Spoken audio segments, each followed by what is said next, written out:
Welcome to Just a Bit Outside, Episode 2. I am your host, Brayden Creveling, welcoming my co-host, Nathan Keener. How's it going?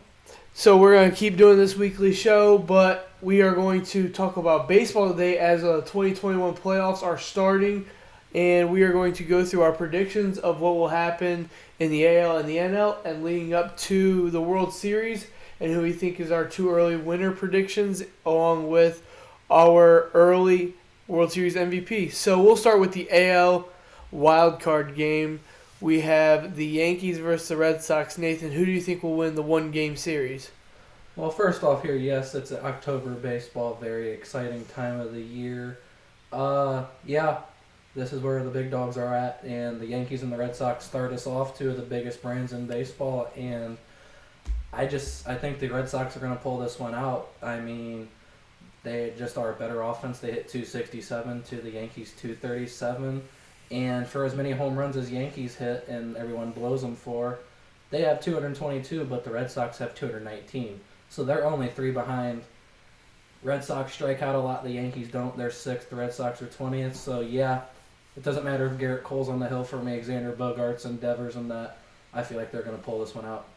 And wouldn't you say, even though the Yankees have the bigger names like Aaron Judge and Stanton and Jarrett Cole, that the Boston Red Sox is more of a complete team when you look at them versus the Yankees? Yes, they have 7 of the top 25 players in OPS out of the 250 that qualified for the AL playoffs. And they're a little hurt right now with JD Martinez. You'd figure he's their star player. He's a little nicked up. But yeah, Judge and Stanton, they're the big dogs. Cole got paid. But this Yankees team, they've tried to go with this power baseball for a while here. And I've never realized it, never really figured it out. Just it doesn't work for me. It doesn't work in the playoffs, and they just keep trying harder and harder. And this year they went and got Gallo and Rizzo at the deadline, and I don't really think they've helped them. Gallo bats 119. He strikes out a lot. Rizzo's a good help. He's batting leadoff, so we'll see. But, yeah, they definitely have the bigger names, and they should be the favorite, but just not sure about this in a one-game playoff at Boston. Yeah, so hypothetically, we'll put Red Sox into the next round. So to start off the ALDS series, we have the number one team in the AL, the Tampa Bay Rays, versus the Red Sox. How do you feel like that series will go? Yeah, I feel like the Rays are going to win that 1 in 5. I feel like they just have more experience. That Red Sox lineup is deep, like we just talked about. But so is this Rays lineup. And as a Dodgers fan, I watched them last year through the World Series, and they dominated on pitching. Their top 3 guys from last year, Snell's in San Diego, Glasnow has Tommy John, and Morton's in Atlanta. Their top guys are gone, so they're relying off their offense. Randy Rosarino was a star last year. He bats 274 with 20 homers and 69 RBIs. And he's followed up by rookie sensation Wander Franco. He's a 20-year-old, really lighting up the scene. He has 288 average and 7 homers, 39 ribbies. I just feel like a guy like Nelson Cruz brings that veteran leadership. And, yeah, they just got a really deep squad, really good pitching as always. And they're just a solid team, the best in the AL. Just feel like the Red Sox, yeah, they got a lot to compete with. Like you just said, best team in the AL. I think they roll over the Red Sox and they win this series, best of 5 series, 3-1. Going on to the next series in the ALDS, we have the Houston Astros are going up against the 3-seed White Sox. I have the Astros in 4 just solely off of the experience. You know, Tim Anderson's a big name in baseball when we talk about shortstops in the game. But I just think the experience and the players that the Houston Astros have will be very hard for Chicago to stop them. Absolutely. The Astros have been here before. They've done this, especially against AL Central teams. We're from Ohio here, former Indians fans. But, yeah, they've done this before against AL Central. The White Sox should be no different. I feel like they're going to win this in 4 as well. They got that experience. Altuve and Correa, this might be their last go-around as Correa enters free agency. Brantley's batting .311. That's just insane. Yariel Gurriel is batting .319. They got a deep, deep lineup, and once you put Lance McCullers out there, who's 13-5, 3.16 ERA, he's nasty. And yeah, I just feel like the White Sox, they don't have a deep enough lineup. I love big-time Timmy Jim. I love Jose Abreu, but just don't feel like they have a deep enough staff. Don't feel like they're just deep enough like the Astros are. Yeah. So moving on to the ALCS, we have the Tampa Bay Rays versus the Houston Astros. Who do you think would win the ALCS and represent the AL in the World Series? Yeah, I'm going to go with the Astros in this one. I have them winning in 6. I just feel like, once again, they have the more experience. They have a deeper lineup. I just feel they've been here, and for as much as we want to call them cheaters and that, for everything that's happened, they're just damn good baseball players. They always have been. And yeah, they just deep lineup. This is going to be an amazing series, and I can't wait to watch it. But whoever gets out of this, they're going to have a tough task coming out of that NL. That's all I know. Yeah, the AL, I am agreeing with you. I think that the Houston Astros will win this just solely off of experience with Altuve, Bregman, Brantley, these guys who have obviously been in the playoffs and have made deep runs and know how to win. And I think they're going to represent the AL in the World How Series. many games you got them winning in?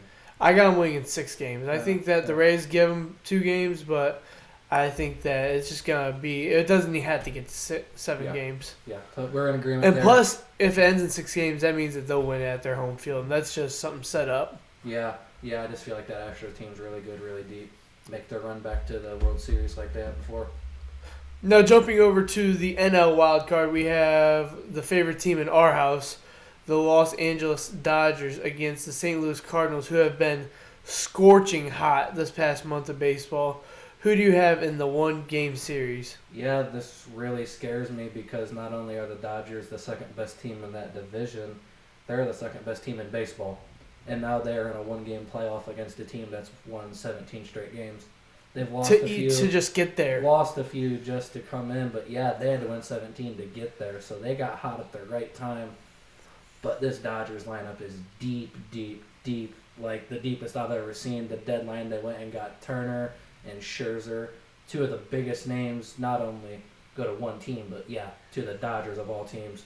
You still got Mookie, Seagers coming into form. Muncy gets injured. He's avoiding Tommy John and the UCL, they say, so he should be fine. But yeah, even past them, you guys have like Justin Turner. A.J. Pollock's been a star this year, and Cody Bellinger, he needs to pull his head out of his ass, but once he does, he's just a hell of a talent, and it's a shame to see what he's done this year, but he really has. It's a shame to see what he hasn't done this year. Yeah, that's the worst part is what he hasn't done. Part of that's been injuries, but yeah, he's made some batting adjustments for these playoffs, but this 1-game playoff, it all comes down to Max Scherzer versus Adam Wainwright.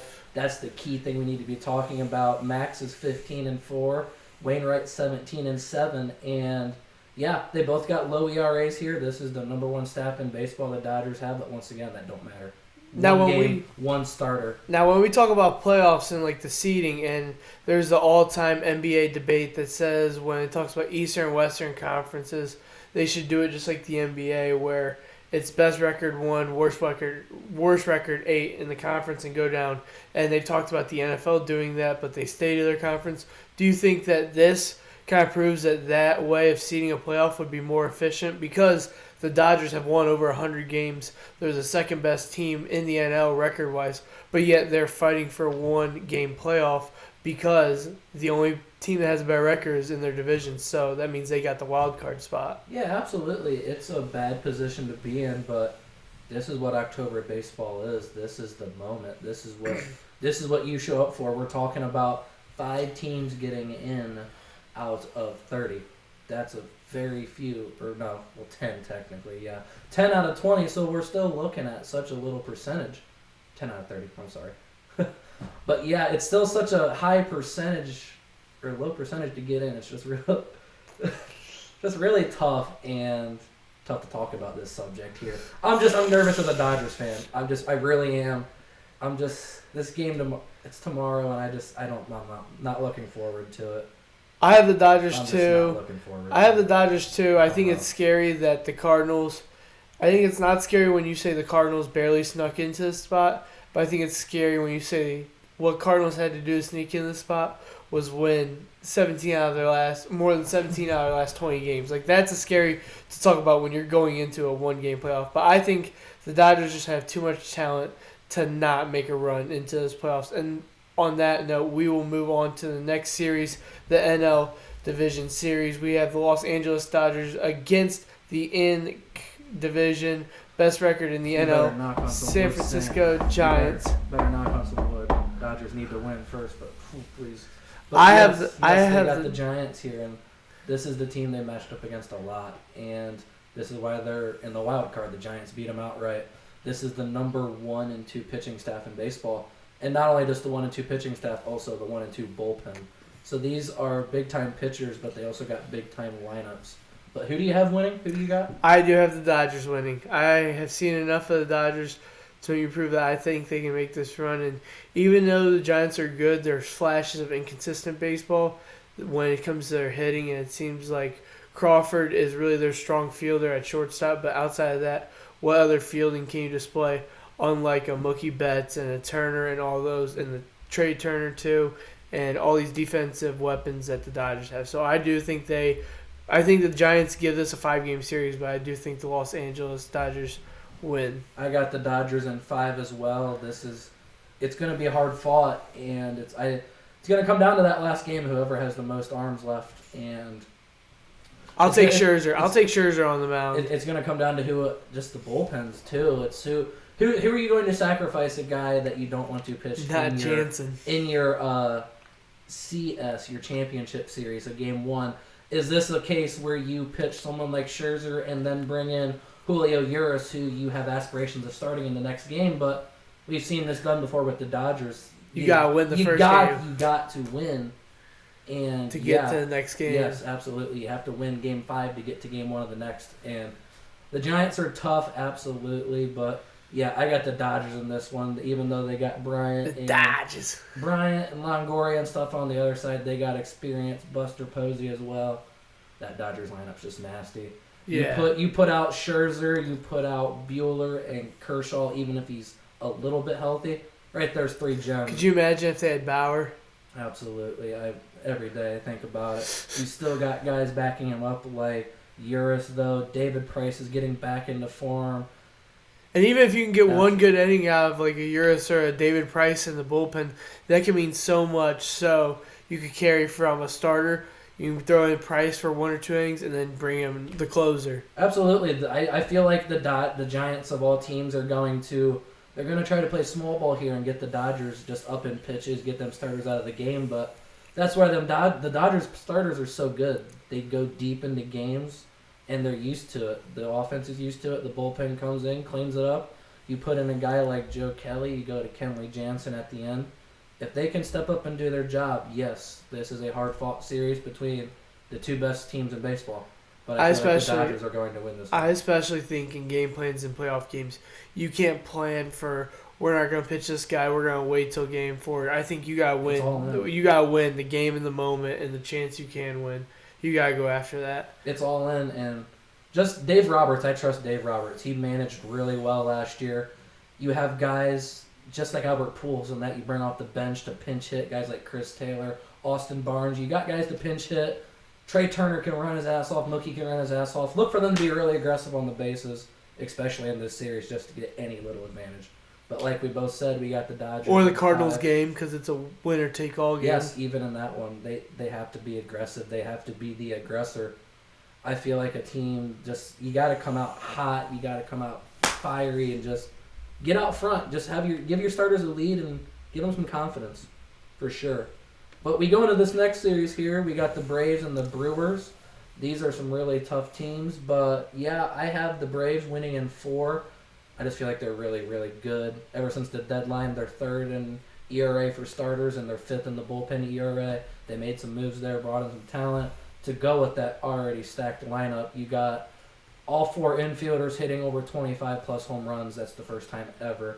It's just really, really impressive for a team that lost Ronald Acuna and another star in Marcell Ozuna, and it hasn't really slowed them down at all. There's still a high-powered offense that is as deadly as ever with Freddie Freeman leading the way. That's what I'm saying is how can Ozuna and Acuna make this team any better? Like, could they put them to the contender talk of like top of that list when it comes to Dodgers and Giants? And Coming into this year, I was really scared of this Braves team. They're my second favorite team behind the Dodgers, and I watched that series last year. The Braves were really damn close to winning that. And their Acuna just keeps getting better and better. Good Lord, he's only 23, 24. He's only getting better, and then him getting hurt really sucks, but I think it has not slowed them down at all. The lack of the power in the bats between the Brewers versus the Braves is going to be a difference in the series. And even though the Brewers do have the arms on the mound, I think that their lackluster hitting will definitely give Braves the advantage in the series. I got Braves in 4 also. For sure, I think the key piece, especially if the Brewers have any chance of winning, is Josh Hader, who I think is the best bullpen guy in baseball. He's nasty. He comes in there and he shuts you down. It's just that simple. I feel like there's going to be a time where you're facing the top of that Braves lineup in the bottom of the ninth. You bring him in, and it's his job to shut him down. Can he do it? I guess we will find out. But tough fought series that we're going to see for sure. I'm excited for October. Yeah, especially this next series, if it all plays out how we like it. We both have the LA Dodgers playing the Atlanta Braves in a best of 7 series. I don't think that'll get to 7 games. I think Dodgers can close this one out in 5 games. I have it in 5 as well, actually. And we have almost these same predictions, and it's weird, but we really did not sit down and plan these. It's just great minds think alike. Mm-hmm. I got these guys in 5 for sure. If the Dodgers get there, and especially if they have some starting pitching, I feel like they can just mow through that. And they'll be all on a roll by then. Yeah. They already have 2 wins under their belt. If the Dodgers make it this far, they are absolutely rolling and cooking. And with Seager already hot, you would assume Mookie's going to turn it on. A guy like Turner can Bellinger step it up. Pollock's hit the cover off the ball all year. Justin Turner's an absolute postseason star, but it's going to come down to them pitching. Yeah. And I definitely trust Scherzer and Walker Buehler for sure. Buehler's a freaking stud. And I just feel like Max Fried and Ian Anderson and that, they just can't keep up with them for sure on the other side. Moving on to the World Series, this series would be very anticipated. It'd be just a rematch, yeah. It'd be the revenge series. The LA Dodgers playing the Houston Astros. The Astros would be the home team in the series in a best of 7. It irks me, but like they said, the Dodgers being a wild card team, this is where it bites them in the ass. Yeah. It really does. The second best team in baseball doesn't have a home game 7. If it gets there, I don't see it. They will never have a home game 7 or home game 5 or a home game 7. No, never. And it's a shame. And they can play 2 of those series. 2 pivotal games. They could play 2 of those 3 series, like they would have played 2 of those 3 series at home. A little bit worries me here with the Astros. When the COVID was happening last year, the Astros' home field for the start of the playoffs was Dodger Stadium. They're used to that, but don't see it mattering. I see the Dodgers winning this one in 6. Just the starting pitching going to dominate again. It's going to have to shut down that lineup, and the bullpen is really going to need to step up in this World Series because the Astros got some arms deep in that bullpen. It worries me, but like we said, if the Dodgers get there, they're already rolling. They beat the Giants. They beat the Cardinals. You would expect them to beat the Astros. So I have them winning. I have Corey Seager winning my MVP. He's already hot. He's been there. He's their World Series MVP from before. And he's playing for his contract. The Dodgers, he's a free agent this offseason. You would figure they'd pay Seager and offer him, but you don't know for sure. It would be hard to let your 2-time World Series MVP just let him walk out the door. That'd be very, very hard to do. Very hard for Dodgers fans, so I feel like he's going to solidify himself in Dodgers history. What do you got? I actually do have the Dodgers in 6. I have the revenge series, and I do think that with Dodgers winning, that Trey Turner will be the MVP. I think the more bags he can cover, especially with runs scored, and he has a bat on him that can get him on base, get a high batting percentage throughout the playoffs up until the World Series and through that. And also with stolen bases a factor. He can swing the ball and get some RBIs, and I don't see him making very few to none fielding errors or dumb mistakes that would cost the game. So I think Trey Turner, especially with his ability to take that extra bag that not a lot of players can with his teammate like Mookie Betts. Absolutely. I see a guy like Trey Turner factoring all of his runs in with his high batting percentage and winning the MVP. I feel like for Turner, it's all going to depend on where Roberts puts him in the lineup. He hasn't really had the full arsenal, so we don't really know what his set lineup is. But he's been hovering around that 3 spot with Mookie leading off. So if you get a guy like Mookie on base and come in with who is in their team? Assuming Mookie moves to second off of their 2 spot. Yeah, even if he just moves to second, you got Turner who bats 300.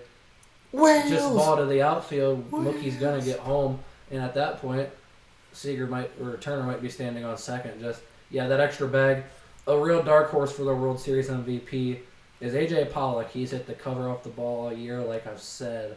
He's just a really solid player, and he's been in big-time games before, but not the World Series, so it's time for him to step up.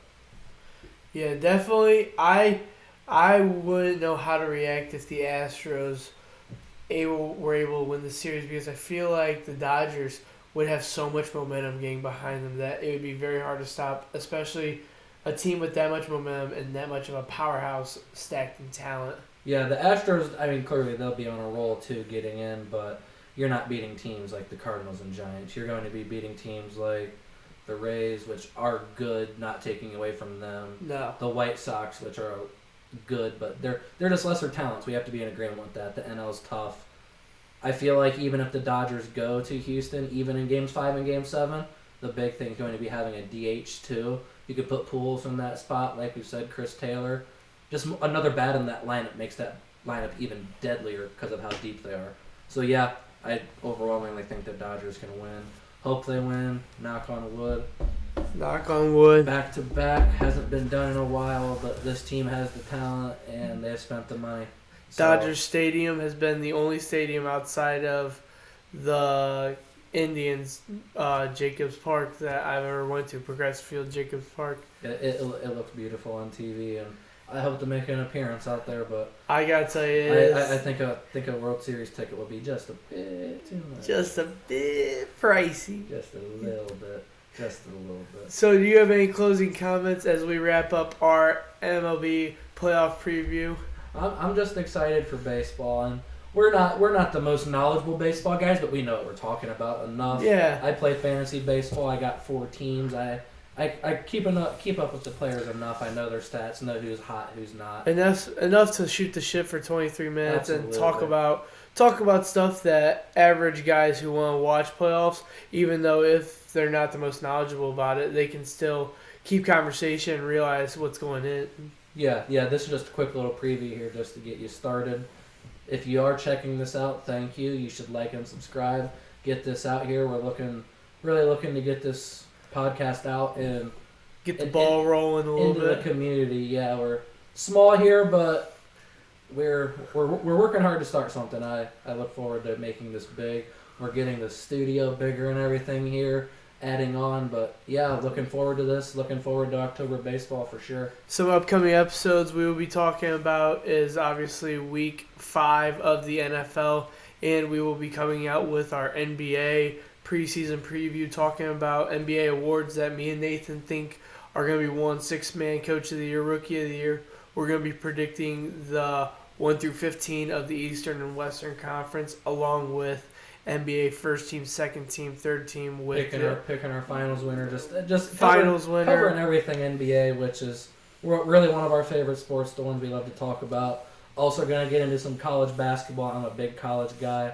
Love the atmosphere, love the talent. And I love the unpredictability. Anything can happen.